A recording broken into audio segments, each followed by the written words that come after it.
Series కిచెన్కి స్వాగతం. ఈరోజు సిరీస్ కిచెన్లో మసాలా పల్లీలు ఎలా చేయాలో చూద్దాం. స్టవ్ పై పాన్ పెట్టి 1 కప్పు పల్లీలు వేసి వేయించండి.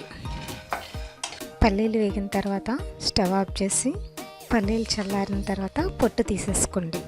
ఈ విధంగా పొట్టు తీసుకుని పక్కన పెట్టుకోండి.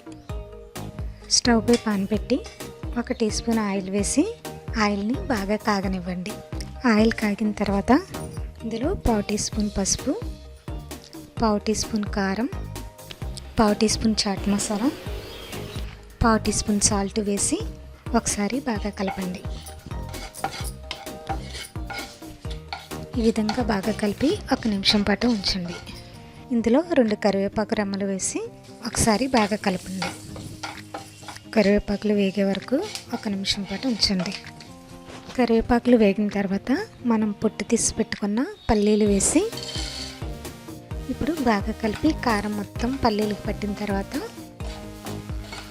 1 నిమిషం పాటు ఉంచి స్టవ్ ఆఫ్ చేసుకోండి. అంతే, మసాలా పల్లీలు రెడీ. దీన్ని ఒక బౌల్లోకి తీసుకుని సర్వ్ చేసుకోండి. మరిన్ని వీడియోస్ కోసం సిరీస్ కిచెన్ని సబ్స్క్రైబ్ కాగలరు. ధన్యవాదములు.